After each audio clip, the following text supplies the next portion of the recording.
सनातन में विवाह क्यों करते हैं? विदेशों में तो ब्याह नहीं करते, वहां तो बिना ब्याह के ही बच्चे पैदा कर लेते हैं। तो जब बिना ब्याह के बच्चे पैदा हो सकते हैं तो ब्याह क्यों करना, क्यों करते हैं? सनातन में विवाह की परंपरा क्यों है? भैया आपने विवाह किया, मोबाइल वाले भैया आपने विवाह किया, क्यों किया आपने विवाह?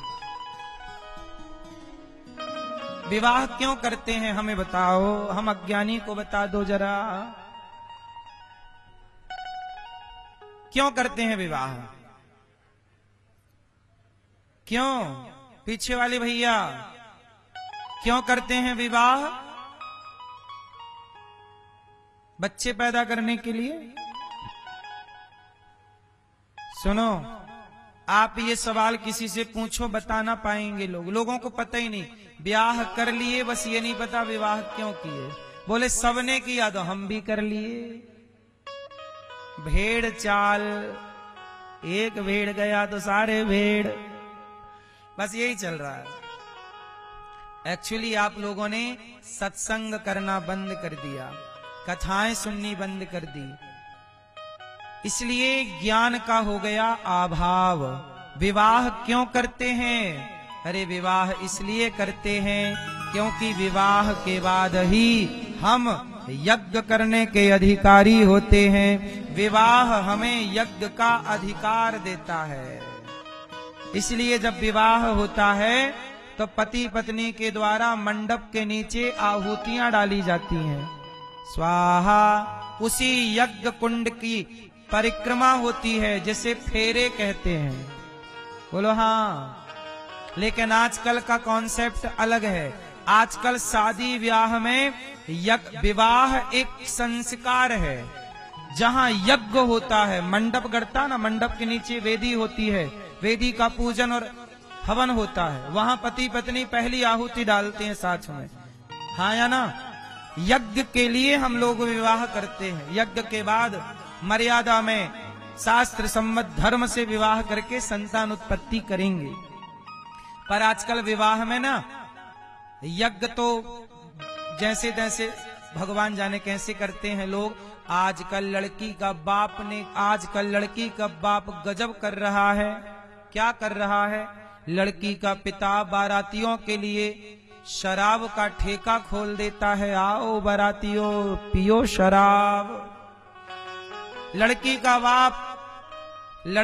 बाप यज्ञ करता है। बेटी का विवाह एक यज्ञ है।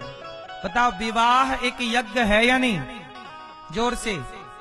आप कितने लोग विवाह को यज्ञ मानते हैं? विवाह एक यज्ञ है, मानते हो? अब बताओ विवाह यदि यज्ञ है, उस यज्ञ में शराब की क्या जरूरत थी? लेकिन आजकल लड़की का पिता रखता है कि नहीं? बारातियों के लिए शराब की काउंटर लगाता है कि नहीं? बोलो हाँ। बुद्धि भ्रष्ट हो गई है कि नहीं सनातनियों की? बेटी का ब्याह कर रहा है कि बेटी के लिए शराब का ठेका खुलवा रहा है। और ये शराबी लोग शराब पी के मौसा फूफा मामा और फिर आशीर्वाद देने आते हैं मंच में। इन शराबियों के आशीर्वाद से तुम्हारी बेटी का घर आबाद होगा कि बर्बाद? खुद शराब पिला रहे हो और इन शराबियों से बेटी को आशीर्वाद दिला रहे हो। मतलब हद कर दी मूर्खता की। बताओ इससे बड़ी मूर्खता हो सकती है? इससे बड़ा आपका अज्ञान हो सकता है? तुम अपनी बेटी को शराबियों से अरे अपनी बेटी के विवाह में किसी साधु किसी संत को बुलाकर आशीर्वाद दिलाते, किसी अपनी बेटी के विवाह में किसी और गरीब बेटी का विवाह करवाते तो उस गरीब बेटी की दुआएं आशीर्वाद तुम्हारी बेटी को मिलती और तुम्हारी बेटी का सुहाग अमर रहता। लेकिन आपने शराब की बोतलों में खर्चा कर दिया। अपनी बेटी के विवाह में ना जाने कितने मुर्गा मुर्गी और बकरा बकरी कटवा डाले, कितनों का खून बहाया के बाराती मांस खाएंगे शराब पिएंगे। तुमने बेटी का विवाह किया कि हत्या का पाप ले लिया? किस जमाने में जी? क्यों इतना दिखावा करते हो? किससे दिखाते हो? दुनिया वालों को ये दिखाना चाहते हो कि देखो हम कितने बड़े आदमी हैं, कितना पैसा खर्च कर रहे हैं। ये तुम खर्च नहीं कर रहे हो साहब, ये पैसा देकर पाप कमा रहे हो। बताओ ये पाप है कि पुण्य है? बेटी के ब्याह में शबरी के साथ यही हुआ था। शबरी की बात सुन लो। माता शबरी एक दिन माता की अपनी सबरी अपनी माँ की गोद में बैठी। माँ सबरी की माँ शबरी की कंघी कर रही, छोटी गूंथ रही, बाल सुलझा रही। तभी क्या देखती है शबरी कि पिता जंगल से जानवरों को इकट्ठा करके एक जगह भर रहे हैं। तो शबरी ने कहा, माँ ये पिताजी आज हिरन को, जंगली सुअर को और भी जंगली जानवरों को आज पिताजी इकट्ठा क्यों कर रहे हैं माँ?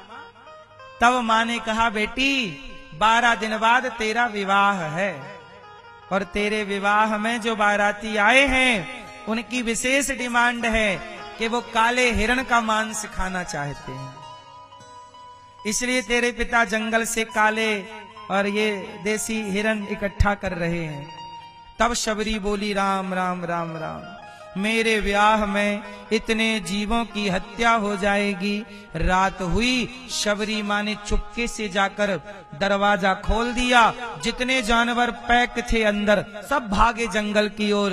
अब जानवरों के अंदर से दुआएं निकली, शबरी तुमने हमें मुक्त किया है, भगवान तुम्हें मुक्त करेंगे। शबरी जानवरों को मुक्त करके और सीधा जंगल चली गई।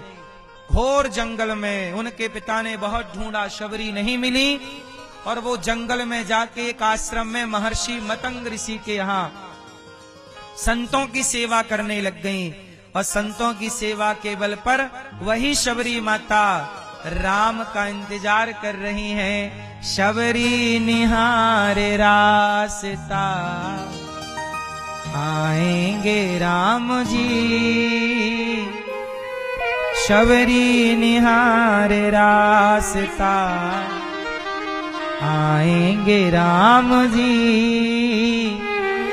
मेरा भी धन्य जीवन बनाएंगे राम जी। अब शबरी राम के पास राम का दर्शन कर रही है। ये राम तक पहुंचने वाली माता शबरी, ये शबरी वही हैं जिन्होंने अपना विवाह केवल इसलिए नहीं किया कि मेरे विवाह में इतने जीवों की हत्या होगी। और आजकल बाप अपनी बेटी के विवाह में कितनी हत्या करता है, कितना गलत काम कर रहा है शराब पिला के। अरे बेटी का विवाह एक यज्ञ है। हम कहते हैं इतने लोगों को बुलाने की जरूरत ही नहीं है। आप मुख्य रूप से मुख्य लोगों को बुला लो। और शास्त्रों की जो विधि है, अब आप लोगों को शास्त्रों की विधि से मतलब नहीं है। मुहूर्त निकला जाए तो निकला जाए, शराबी शराब पूरी पिएंगे, टुन्न होके जाएंगे। विधि से मतलब नहीं है।